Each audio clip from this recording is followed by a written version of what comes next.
want to be an artist and want to stay a star and don't want to have to worry about the executive producer trying to be all in the videos, all on the record, dancing. Come to Death Row. I know that I'm not, what? Yeah. Story so bitter that it's led to the death of two of rap's most successful artists. So you'd think Suge Knight would be reveling in all the allegations against Diddy, right? Wrong. I talked to him on the phone from a California prison where he's serving 28 years for a fatal hit and run.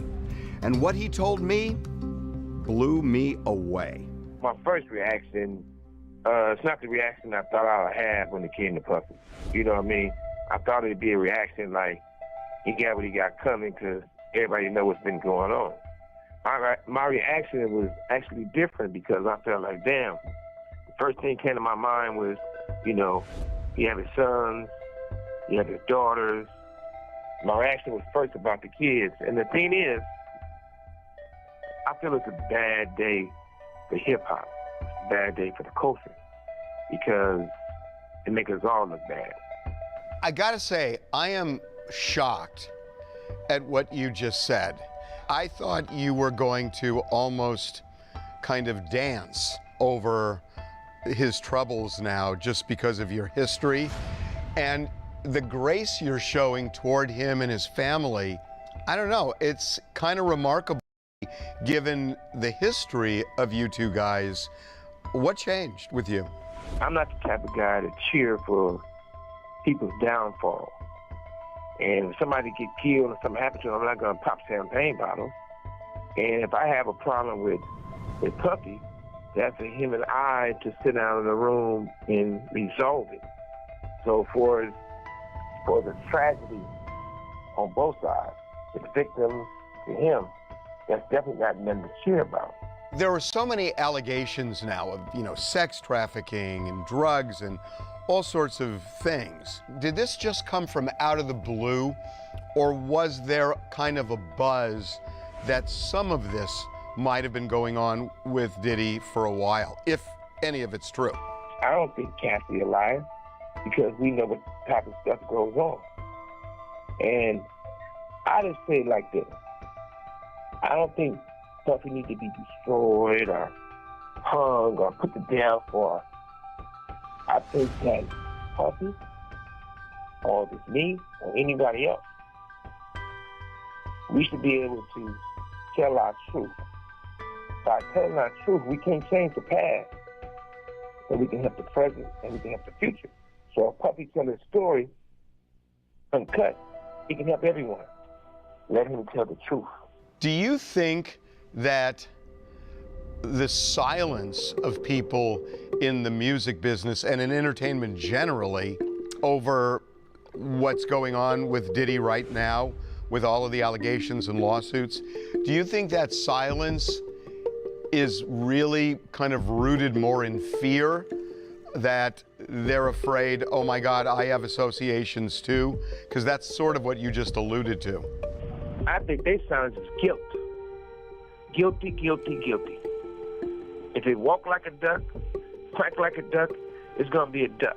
I don't think one person around who was hanging with Puffy, who's not acting like Puffy. So as the feathers flock together, what do you think? They're all gonna stick together to keep everything swept under that rug. If they lift that rug up, you're gonna find a whole bunch of shit that you don't want to see.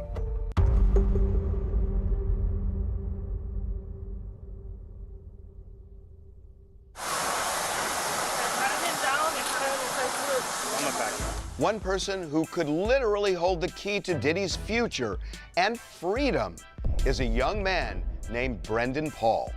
Brendan was the only person arrested and charged on the day of those raids back in March.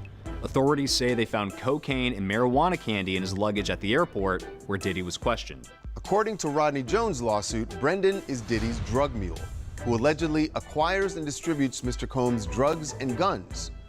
Jones also claims Brendan was responsible for paying prostitutes for the freak-off parties. I'm particularly interested in Brendan Paul because he's 25 years old and he's allegedly the one who's obtaining drugs for P. Diddy. It's interesting, such a young guy. I don't know if that indicates that P. Diddy's organization is as large or as complicated as perhaps the feds would need to make it out to be. One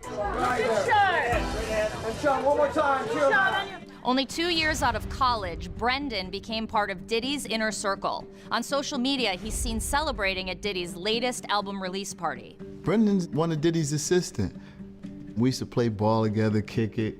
Producer, has an artist. He's a pretty cool dude. He and Diddy, you know, he was Diddy's assistant. I mean, he was with him all the time, so they had a cool little, you know, relationship, a cool little brotherhood. Brendan was released the day after his arrest on a $2,500 bond. His attorney has refused to comment on the case, but given his proximity to Diddy, authorities are no doubt interested in what he saw behind closed doors.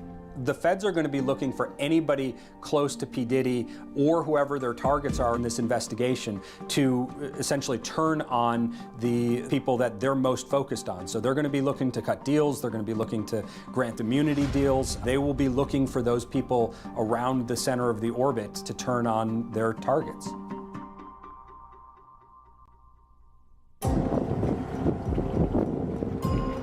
The feds have their work cut out for them, especially if they want to get Diddy on the more serious charge of sex trafficking. Sex trafficking, when looking at adults involved in a crime of that nature, the feds are required to actually prove that there's force or coercion that's involved in addition to the commercial situation that's going on. So in addition to just payment, they're going to need testimony and evidence that these individuals were actually forced or coerced to engage in these sexual acts, the ongoing sexual business that they're alleging occurred here.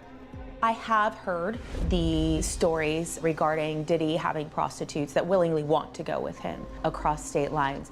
But there's a couple things that need to be looked at in regards to that. Was there a power dynamic? Were they fearful? Was something making it so that they felt that they needed to, or else there would be consequences for not? It just takes one of them to be doing this against their will for that to be human trafficking.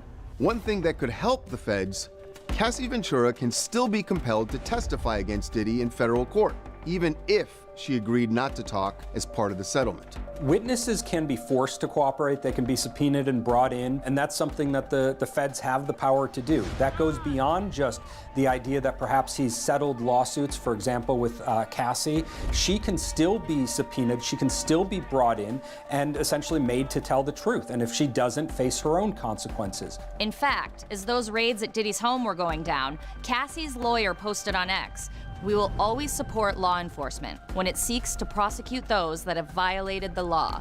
Hopefully, this is the beginning of a process that will hold Mr. Combs responsible for his depraved conduct." I think he's going to have a very difficult time getting out of this one because you've got the magnitude of the federal government now that is coming in. And so, in my opinion, it's going to be near impossible for him to get out of. Everybody put your glasses up in the air. Let's take a toast to Sean Combs. If you would have asked me 20 years ago what Diddy's legacy was, I would have said he was one of the stewards of one of the most important and beautiful moments in hip hop. If you would have asked me 10 years ago what Diddy's legacy was going to be, I would say he was the template for the billionaire rap star.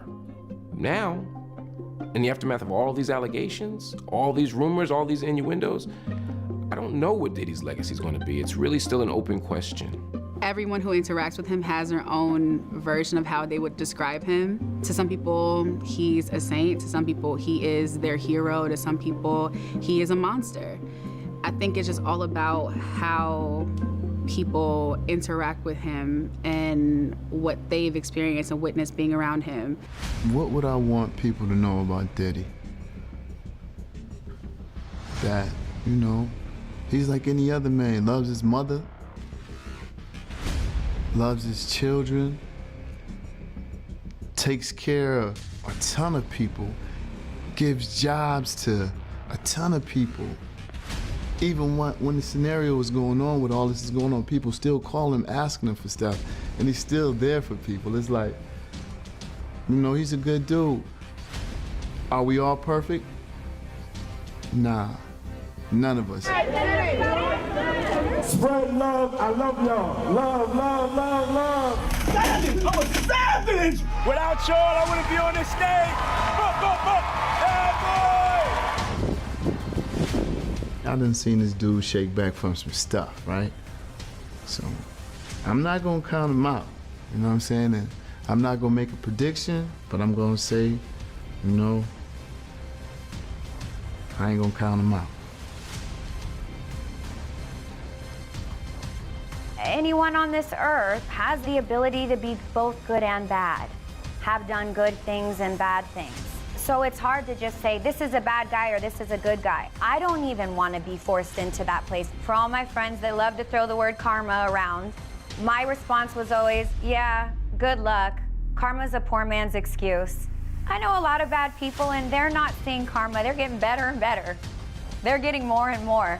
I witnessed it for years. I never thought I would see this.